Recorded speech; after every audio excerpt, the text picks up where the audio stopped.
Ô monde disparu, ô siècle, ô ruines, comme le voyageur au versant des collines s'arrête et voit sous lui s'allonger à la fois les vallons frémissants, les fleuves et les bois.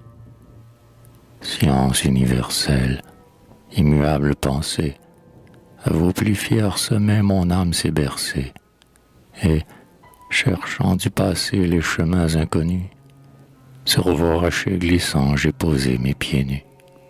J'ai vu sous moi, comme une mer qui passe, la vie, aux mille bonds se rouler dans l'espace, et, ruisselant encore des baisers maternels, tous les mondes sortirent de ces flots éternels. Au choc des océans, aux éclats du tonnerre, l'être tumultueux étreignait la matière, tandis que, partageant les générations, les déluges tombaient sur les créations. Toute forme s'en va, rien ne périt. Les choses sont comme un sable mou, sous le reflux des causes. La matière mobile, en proie au changement, dans l'espace infini flotte éternellement. La mort est un sommeil où, par des lois profondes, l'être jaillit plus beau du fumier des vieux mondes. Tout monte ainsi, tout marche au but mystérieux, et ce néant d'un jour qui s'étale à nos yeux n'est que la chrysalide aux invisibles trames, tout sortiront demain les ailes et les âmes. Comme un germe fatal par la vague apporté, au bord des grandes eaux quand l'homme fut jeté, il roula, vagissant, sur la plage inconnue. La pluie aux flots glacés inondait sa peau nue, et la foudre sonore, en passant dans les airs, frappait son large front de ses rouges éclairs. Les fleuves gémissaient dans les vastes campagnes, les animaux hurlaient au sommet des montagnes. Parfois, le ciel immense, éteignant son flambeau, sur son sein haletant pesait comme un tombeau. Et, autour de lui, tels que des geôliers sombres, les éléments grondaient dans le gouffre des ombres, tandis qu'à l'horizon noir et silencieux, des astres palpitants s'ouvraient comme des yeux. Il se traîna d'abord sous les forêts désertes, dont les dômes flottaient comme des tentes vertes. Puis, quand la faim première aboya dans ses flancs, de lieues sauvages il secoua les glands. Arrachant au bambou la liane en spirale, il serra sous ses pieds l'écorce des sandales. Et, pour tout vêtement, sur son dos large et fort, attacha des grands bœufs la peau fumante encore. Il s'étendait, la nuit, sous les cavernes creuses. Là, durant le frisson des heures ténébreuses, peuplant de son effroi l'immensité des cieux, dans le bois et la pierre il se tailla des dieux, fit couler sur leur corps la graisse des génisses, et, tout noirci déjà du feu des sacrifices, les prit pour compagnons de ses rudes travaux, quand sur le flanc des monts il poussa ses troupeaux. Longtemps, pasteur nomade, il marcha par le monde, déployant au soleil sa maison vagabonde, tandis qu'à ses côtés les chameaux, à genoux, dans la citerne fraîche allongeaient leurs colleraux. Lorsque la nuit bleuâtre avait tendu ses voiles, il suivait, par les cieux, le troupeau des étoiles. Et, dans sa langue étrange, au son rauque encore, du nom de ses béliers nommait les astres d'or. Parfois, au bruit lointain des ondes cadencées, sentant battre en son cœur l'aile de ses pensées, il allait éveillant, sous son souffle amoureux, la musique endormie au fond des roseaux creux.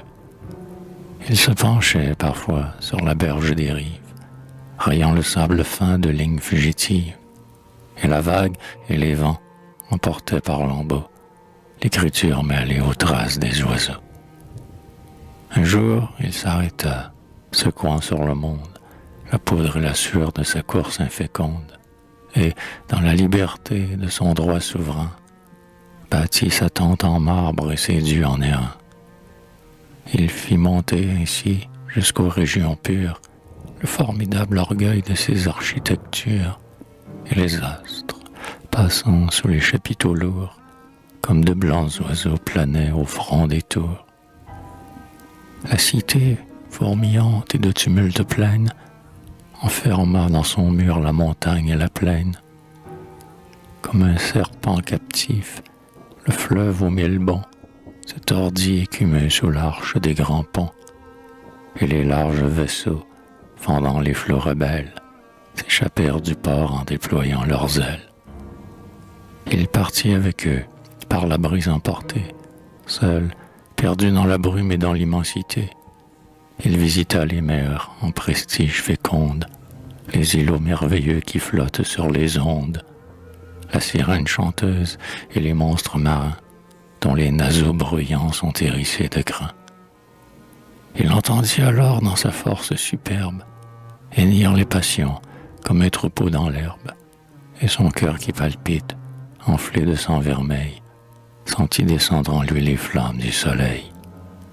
Il aima les tambours, les clairons, les cymbales, la bataille emportée au dos blanc des cavales, l'assaut qui monte au mur avec ses doigts sanglants, les peuples écrasés sous les palais croulants, et la mêlée ardente aux étreintes si fortes que la terre oscilla sous le pied des cordes, et que l'explosion de l'humaine fureur des vastes océans étouffa la clameur.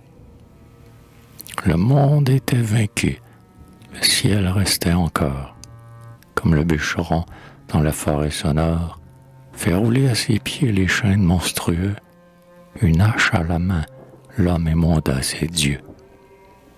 L'idole, chancelant sous les secousses fortes, vit crouler ses bras lourds tels que des branches mortes, et ses dents de granit, rouges de sang humain, comme des glands tombés jonchèrent le chemin.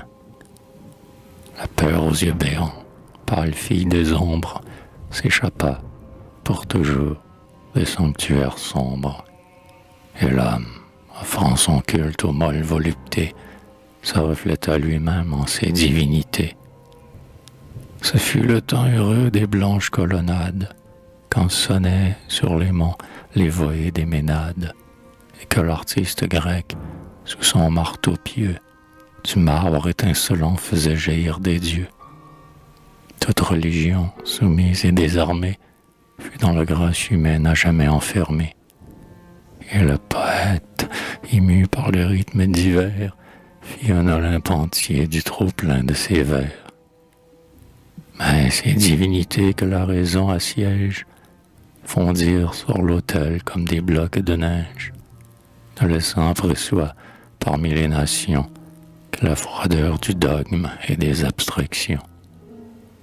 Bientôt, désabusé des antiques sagesses, l'homme endormit son âme au roulis des ivresses, et, sur des couches d'or, parmi les bateleurs, fit trôner son ennui, tout couronné de fleurs.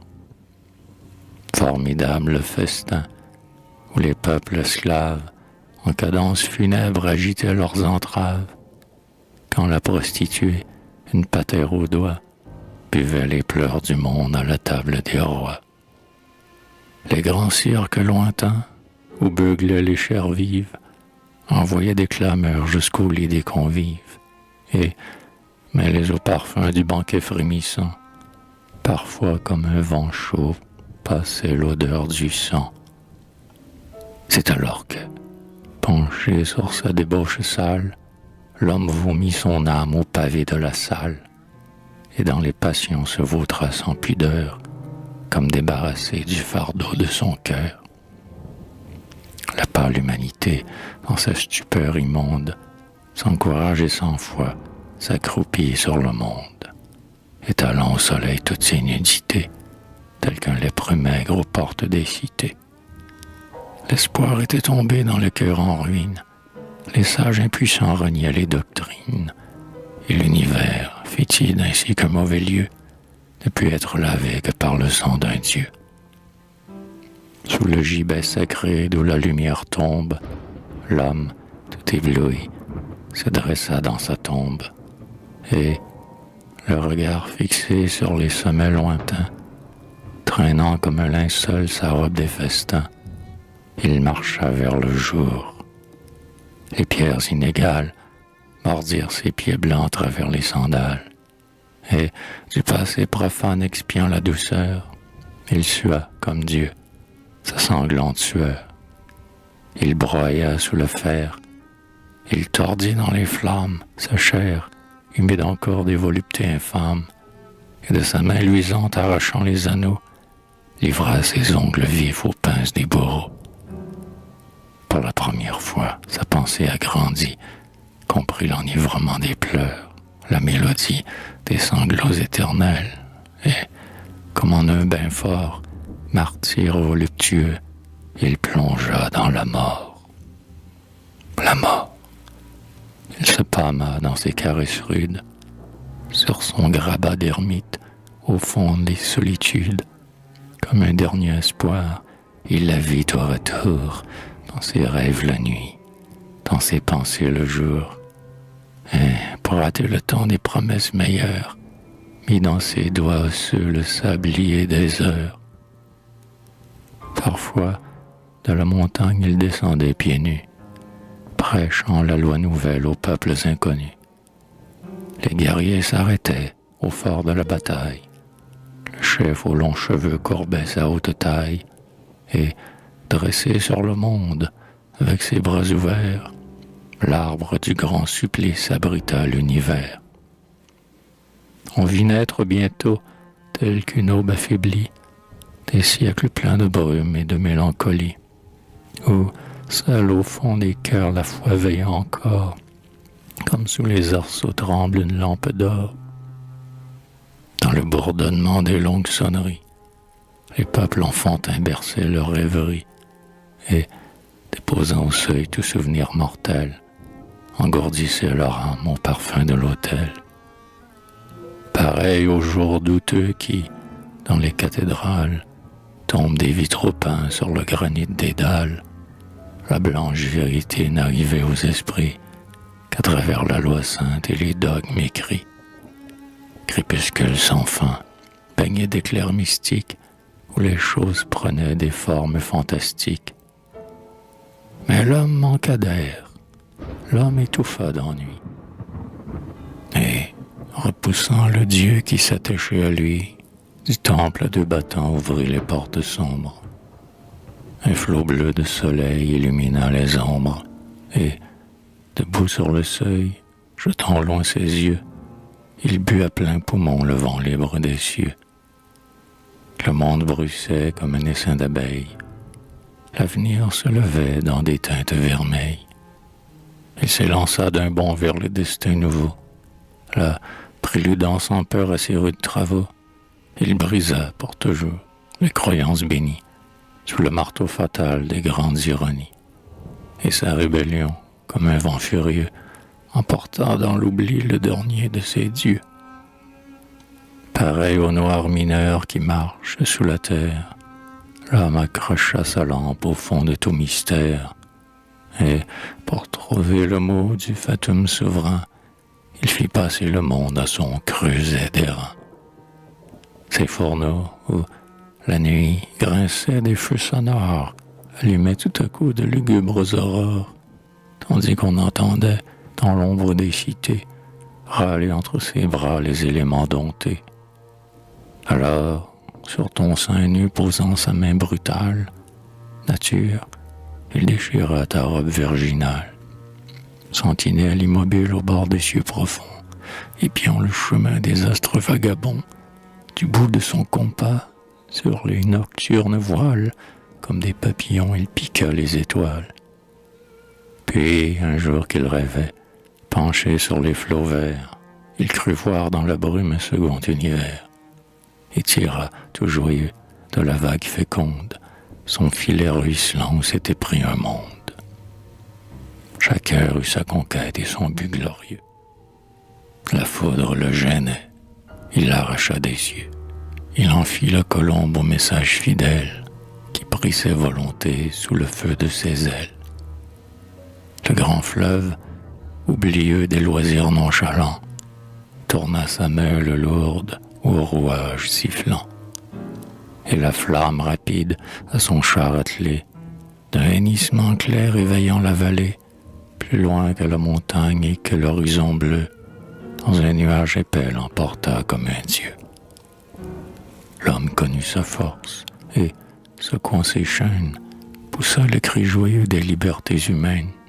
Sous les débris du temple écrasa les pavois, et pesant dans sa main la couronne des rois. Sur la poudre du sol que son sang a trempé, il écrivit ses droits du bout de son épée.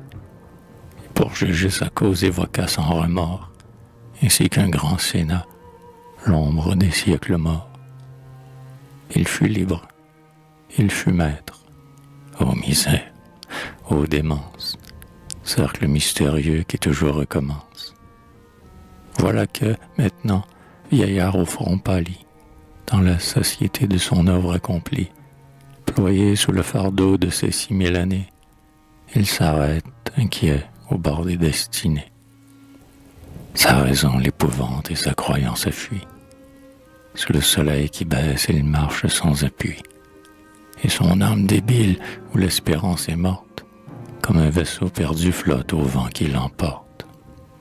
Seul, le sage est debout, au seuil de sa maison, et d'un long regard triste il cherche à l'horizon, s'il ne voit pas venir, du côté de la terre, le dernier ouragan plein du dernier tonnerre. Déjà, sentant le jour de ses convulsions, le vieux chaos mugit sous les créations. La nature en travail écume dans sa chaîne, et le vent inconnu qui souffle de la plaine, comme ces cris d'adieu que l'Égypte rêva, passe sur les cités, disant « L'homme s'en va ». C'est le commencement de la grande agonie. Mourons, les temps sont clos et la tâche est finie. Montez tous à la fois, océan irrité. Astres, détachez-vous des cieux épouvantés. Et vous, forme de l'être, à jamais disparu, gigantesque débris que heurtent les charrues, pressez-vous sur la terre, et dans vos lits poudreux, faites-nous une place, ô frères monstrueux.